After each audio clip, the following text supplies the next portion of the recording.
It's that time again. Yep.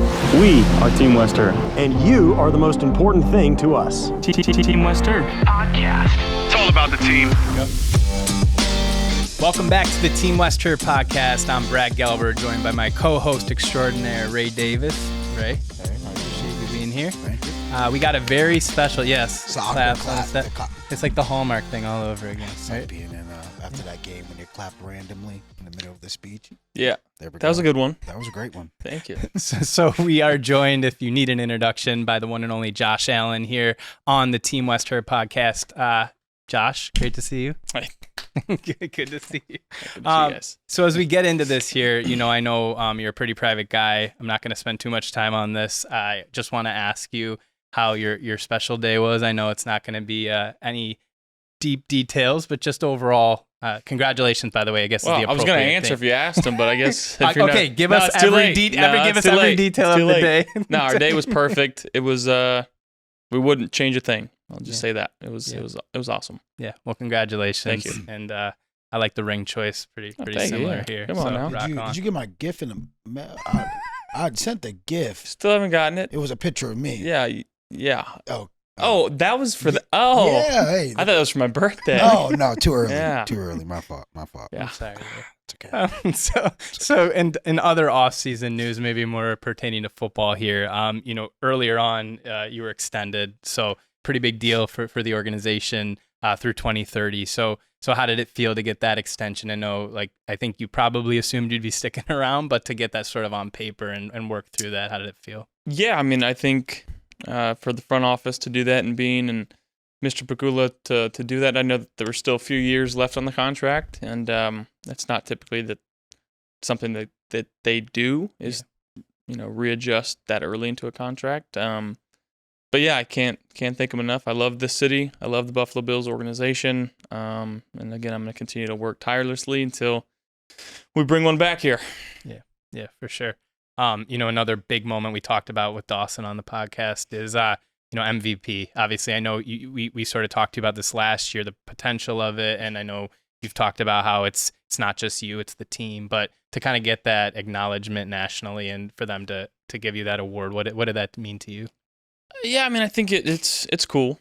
The one thing that I do love about it means that our team's playing well. Yeah. Anytime that you have someone in the MVP conversation, that means your team is in a good spot, and your team's more than likely in the playoffs. And to win a Super Bowl, you got to make the playoffs. It's your only shot. So doing everything you can throughout the season to get yourself a chance to win the ship is our main goal. Yeah. One of the coolest parts, I think, too, about the MVP was obviously you sort of just impromptu mentioned an employee of the team there, Slick Rick, in the mailroom. Took on a life of its own. A lot happened after that. I know later on you kind of said, I didn't mean to change, give him all this attention. I just was truly thanking him.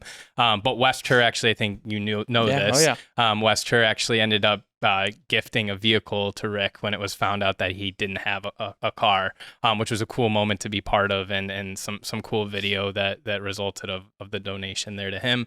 But just in terms of that whole thing, obviously for you, I think maybe it spoke to you just wanting to thank the team really more than anything. Yeah, I was thanking everybody in the organization. I think, again, I'm not quite entirely sure what I said. I kind of blacked out when I went up there. But, just trying to make the rounds of it from the top down to the bottom.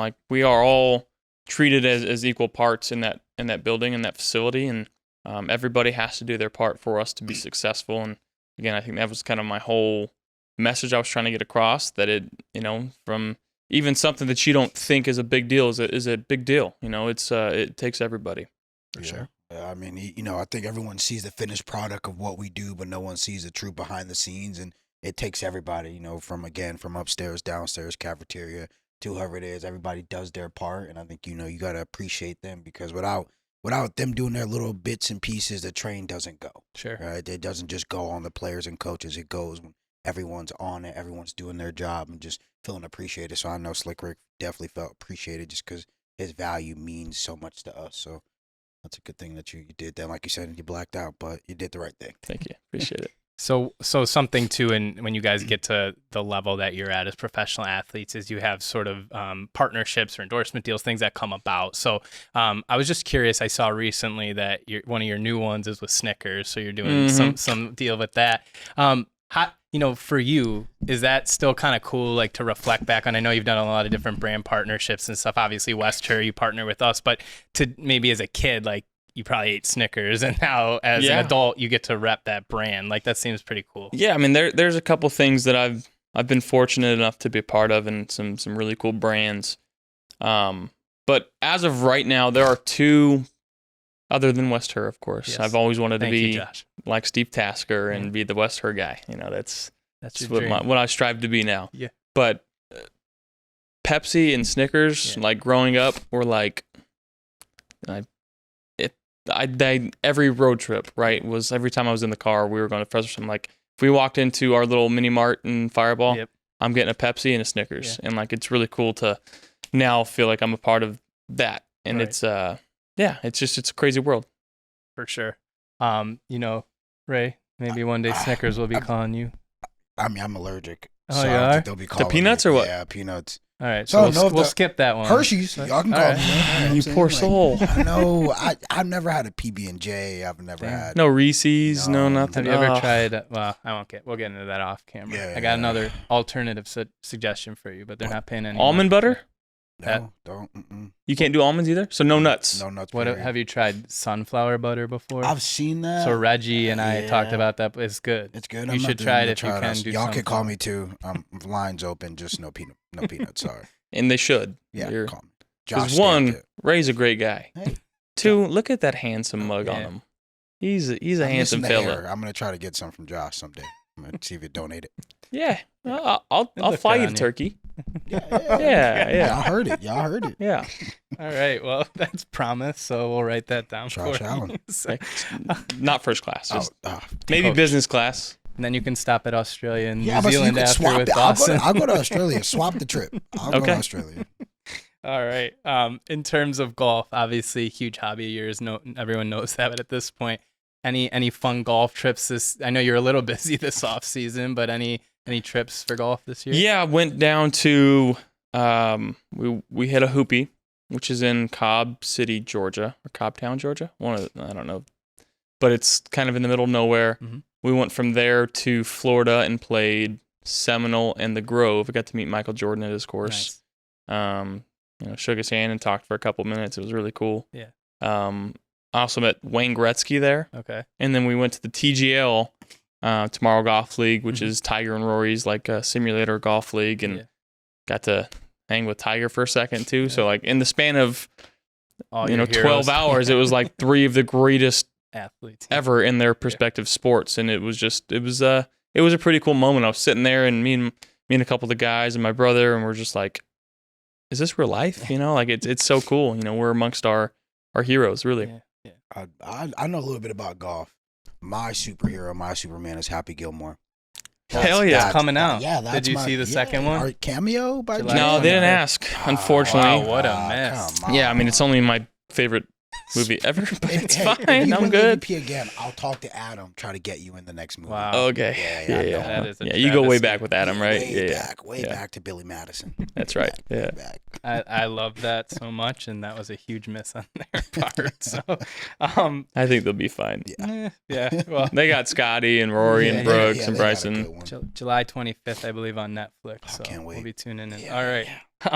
So, Josh, obviously, something talked a lot about is obviously your the foundation at OSHAI Children's Hospital. So recently, your birthday, they did the Giving Day again, where they raised quite a bit of money for OSHAI, and then you also had your golf tournament that was there, the 117 holes.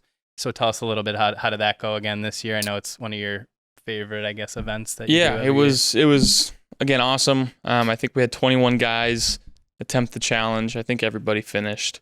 But again, this year we were raising money in order to purchase a new type of ambulance that helps save lives of children in need. And it's such a cool thing that, again, like I didn't set out when the whole Patricia Allen Fund started. I didn't set out to do this. It just kind of happened organically, obviously, when she passed, and a few of the fans started finding out, started donating money, and I believe we've just surpassed $10 million donated into the foundation, which goes straight to the families that are in need, whether it's paying for bills, paying for food, or paying for life-saving equipment that, again, it's already kind of paid dividends in making sure that it's, early detecting, whether it's cancers in kids or certain types of microscopes that help, neurosurgeons when they're in surgery and they're in their process. And it's already done so much good, and it's going to continue to do so much good. Sure. As we get into kind of football here, obviously you guys are football players, so we want to talk a little bit about football. One thing I wanted to ask you, bringing the guys back. So we talked about this earlier, but that's the goal, right? Is to draft, develop, and bring them back. So a few faces that were brought back this season, off season: Khalil Shakir, Bernard, Benford, and Rousseau, 4 of sort of pillars on the team there brought back. What's it mean, for you when you get to see some of the guys that help get you guys to this point return to Buffalo? Well, I think all those guys deserve it, first and foremost. Second, the coolest thing that I saw this offseason was all 4 of those guys, as soon as they signed, day one at OTAs, they were all there. Yeah. Right? Like we got to see them there and continue to work and push themselves and try to be the best teammates and the best players that they can be for the Buffalo Bills. And I know Ray and all the newer guys and younger guys see that, right? And that's something that they see, and it's like, all right, if I ever get to that position, that's exactly how I'm going to treat it. I want to be here with the guys. I want to continue to work hard. And, I think in this profession, getting to that second contract is right? Because the NFL stands for not for long, and the average lifespan of an NFL player is right around 3 years. So in order to get that second contract and feel like, I've done a good job of setting myself up for after football. And sometimes people get a little lackadaisical with that and don't feel like they have to work as hard. But when you see the guys that we paid not changing their habits and continue to work hard and doing it for the betterment of the team, that's when you sit there and you're like, we made the right decision, and our front office made the right decision in doing that for these guys. For sure. It's like the culture too. Yeah. You're seeing the culture, you're seeing what guys, just like their routines, how they're sticking to things, like you said, their habits, nothing really changing them. So seeing that as a young guy, and you're seeing that firsthand, you're like that's who I want to be like. I want to have that mentality, whether I get paid or not get paid. I want to make sure that how I do anything is how I do everything. I want to make sure that I keep laying out this plan of like he's gonna come in and do his job each and every day. So that's cool to see all those guys stick to that, and even guys who are hopefully going to get paid, they stick to the same thing too. Yeah. I know Coach McDermott mentioned recently, sort of even despite your success and being named MVP, like you're there too, like at voluntary workouts and things. And I assume that's similar for you. You want to set that precedent Absolutely. with the guys on the team. And I love, like, one of the main things about football that I love is, like, I get to hang with the guys. Yeah. Like, I think it is the coolest job in the world. Each and every day you get to come in. Obviously, we do a lot of work, right? We put a lot of strain on our bodies. There's a lot of physical, mental, and emotional pain that comes with what we do. But which is why I'm looking so forward to camp, is you get to learn about someone that's from a completely different part of the world, a different culture, different background, different upbringing, and you get to sit down and talk with them and just learn, right? And like, I think it's so cool when you become friends, like how we are in our locker room. And if people understood really what level of friendship that goes on, especially in our locker room, I don't know if it's like this for everywhere else, but it really is kind of a microcosm of what I think society should adopt, right? Like, it's so cool, and again, what we preach in Buffalo is be yourself, right? No matter what, like, stay authentic to who you are, let your personality show, and as long as you are for the team's for you. For sure. And something too that's part of the business, obviously, is guys unfortunately have to leave sometimes, just how it goes. So a guy like Von Miller is no longer with the team, but you bring back a guy in Tre'Davious White, who I know I think everything you just said probably applies to him returning, maybe in a different role than when he was drafted, but as a mentor now for the team. And I think it was a cool story that you talked about when he was signed. Like, you didn't even know, and all of a sudden you were kind of looking in the locker room and Trey was there. So yeah, I walked in, and I'm off social media right now, and I like kind of saw him in the corner of my eye, and I kept walking. I was like, damn, that guy looks like Trey this way. And I walked up to Jeff. I go, our equipment manager, Jeff. And I'm like, did we sign Trey? Is that Trey? And he's like, yeah. And I'm like, when the heck did that happen? And he's like, so you don't even know. like 3 days ago. I'm like, oh my God, I didn't even know that. So went over there and gave him a big old hug. But I think it's really cool too when you have a guy here for so long, and I think we've had quite a few of these since I've been here, is they leave and go somewhere else, whether it's their choice or not, and sometimes it's not, but they find their way back, and they're like, sure. God, it's not like this anywhere else. It's not like this, this locker room, the sense of community that we have here, the family-like atmosphere, and that I take a lot of pride in that when I hear that. I think it's cool too when you hear players that are on other teams that are still talking about Buffalo, even like how they missed the team or whatever. Like I think that just speaks to how special I guess your locker room and the team is as a whole. Yeah. Another two faces who are new faces, Joey Bosa and Josh Palmer. So obviously Joey is quite a big name and had a great career. Big guy too. Yeah. I heard you've helped him out maybe with some golf tips locally here since he let him play a little bit at some courses locally. I may have promised a few golf rounds in order to get him here, but hey, all right. It worked for me. I gotta go golf with Joey Bosa. Man, that stinks. Ray, you didn't get the invite.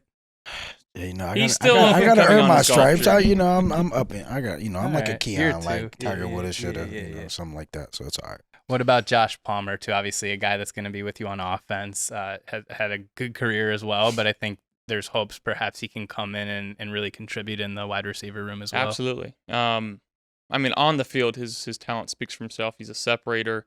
His hands are so smooth. Any chance that he gets as soon as the play's done, he's coming. He's right by my hip. Like he is asking me questions. And then off the field, he is just like honestly one of the nicest guys I think I've ever met in my life. Like he is so down to earth, and he's going to be very, very good weapon for us this year. Yeah, I agree. Yeah, that's your insight. Yeah, I agree. He's He's so nice. He's right next so to me nice. in the locker room. Yeah. He's so nice. He's approachable. Again, he's been a guy who's been in the league for a couple years now. So even outside of the receiver room, when I go and ask him questions, like he's always just open to being like it's kind of like that big brother role. Sure. What do you need? I got you, and give you some free games, some free advice. So he's been awesome so far, being it just as a whole for the offense. Yeah. What about the draft? So without getting into analysis of every pick, we're not trying to do that. And I know this, I ask you that anyway, but just overall, only 2 offensive players taken probably speaks to just the fact that you guys have a lot of returning players. You're pretty built out on offense, but a lot of pretty notable defensive players taken. So overall, I know you tune into the draft. I know you've been asked a couple times, like, does Brandon Bean ask you questions about it? And you're like, no. But so what are your thoughts on the draft this year, just overall? I had texted him on day 3, and I said, "Are we gonna get any offensive guys today?" And the next pick, we picked Jackson. So he the felt tight a little end. So pressure. he felt a little pressure from me, but he was like, "All right, there you go. Like leave me alone now. Let me do my job." And I don't get involved with any of that. And I've given my advice or input on a few guys in the last couple years, notably Keon and Dalton.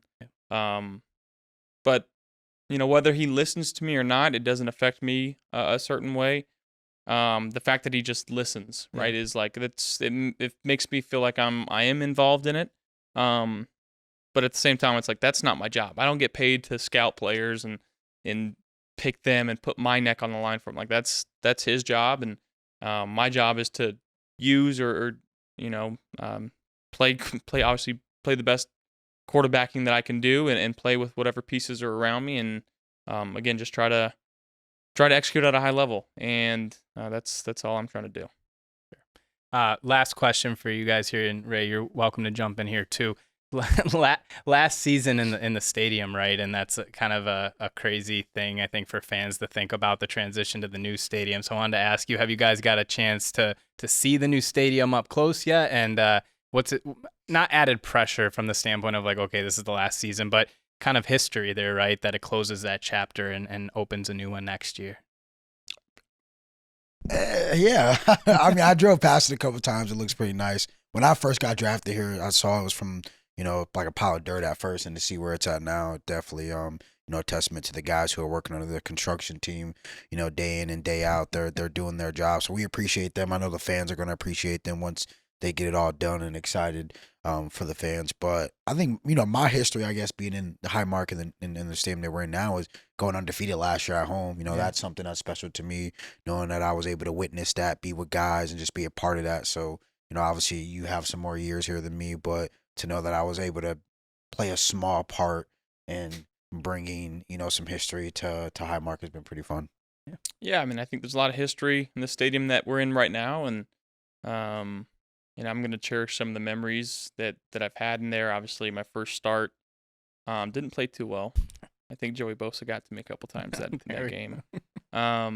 To the AFC wild card game against the Patriots, that one was awesome. To even the COVID year playoff home game against Baltimore, and to hear how loud the 7,000 people in the stadium got. It was like it was a packed stadium. It was like it was the weirdest thing. And it's just, again, I think we're ready to have something new and to start something new, but we'd love to end it on a bang. So that's we're going to continue to keep working hard.